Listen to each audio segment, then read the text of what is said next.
야채가 귀하니까 그걸 야채라고 그러는데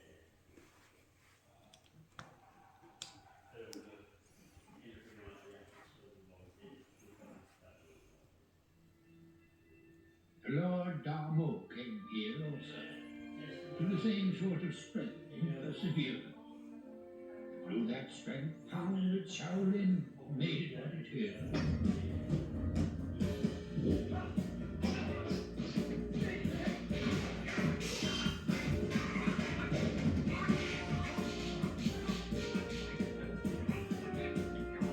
Shaw Brothers was always an international company. Run Run Shaw was brought back to Hong Kong in 1957 to fix the studio there because it had kind of fallen into a backward. No one cared about it anymore. It wasn't turning out good work. Previously, the Shaw headquarters were Singapore. Their biggest markets were Malaysia. So they had a very pan-Asian view of everything. They managed theater chains all over Southeast Asia. In the early 60s, Run Run Shaw decided that he was going to expand the distribution of his movies beyond Asia.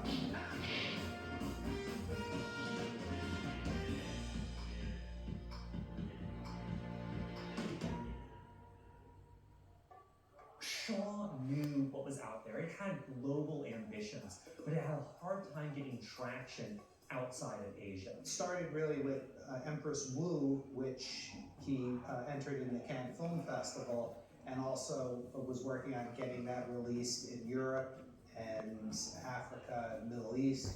Japanese movies were coming to the U.S. with the seal of approval from Europe. Rashomon and Kurosawa, they were playing Cannes. They were coming in Rashomon in '52 won an Academy Award. These were top quality films. They were playing art houses. They were playing college campuses. They were playing all over the place. Movie clubs were bringing them to smaller towns and venues. So they were everywhere. I think a lot of the Japanese movies were inspiring people at Shaw to take the action, to take the movies away from the costume epics and do more of the swordplay. Shaw was trying his hardest. He was giving press conferences saying he wanted to get into the American market in the 60s. He was expanding in Hawaii. His attitude really was that Hawaii was the gateway to the West. One of the really interesting things early on with the Shaw films is that when Last Woman of Chang or Empress Wu were playing New York City, they were getting reviews that were really unsophisticated. New York was only used to Japanese films. Meanwhile, these movies like Empress Wu and so on were playing Hawaii. And the Hawaiian critics, they were pretty aware and pretty savvy of Asian film. They knew Chinese film. They knew who the actors were. They knew who the performers were. They didn't even mention whether movies were subtitled or dubbed or what language they were in, because they were used to dubbing, they were used to subtitles, they were used to all these different languages. There's much more cosmopolitan there. And so they got much more favorable reviews in Hawaii. This coincided with his daughter Violet marrying a businessman in Honolulu named Paul C.T. Liu, who worked for Dean Witter. Violet moved to Hawaii, and her husband became the representative in Hawaii for Shaw Brothers. And in 1963, the first movie that they released there was Madam Whitesnake, and they made a deal to show their movies in the Princess Theater first, and then eventually they made a deal for a lease with a theater called the Liberty in the late 60s. But they ran them in several different theaters in Honolulu throughout the 60s. The American Theater was another one that had a license with the Shaws to show those movies. Shortly after that, 1964, a gentleman named Frank Lee in San Francisco, who hosted a radio show called Voices of the Orient, made a deal to distribute the Shaw Brothers movies in the continental U.S.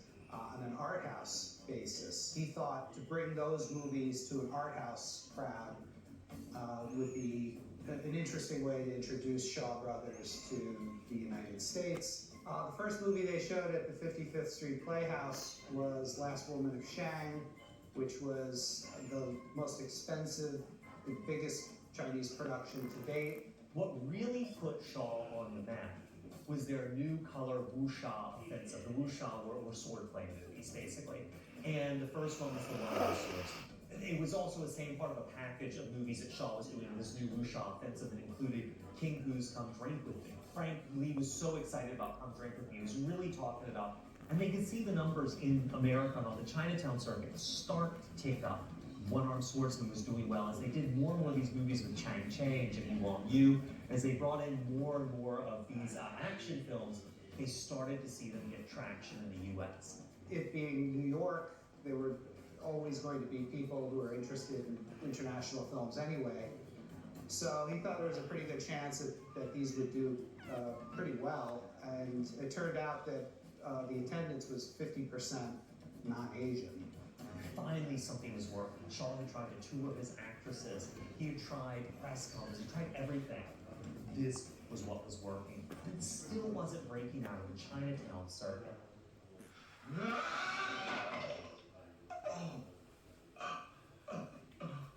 You know that is not the way. Xiao, you mustn't despair. Try that one more time. Concentrate now. At that point, Shaw Brothers was producing, like, on average 40 movies a year, which is like 3 or 4 times what a Hollywood studio was doing at that time, in the late 60s. What really, really got Shaw to go big is the same thing that eventually would lead to Shaw's destruction. And that was the moment that Run Run Shaw lost control. And it's the moment he couldn't land a contract with Bruce Lee. When Bruce Lee came back to Hong Kong and tried to negotiate a film deal for himself, he was kind of a nobody with a sort of supporting part in the Green Hornet to his name. He was a kung fu coach for the stars. He tried to negotiate a deal with Shaw Brothers, but Shaw found him arrogant. Bruce Lee wanted what Shaw would give no one: control. He wanted to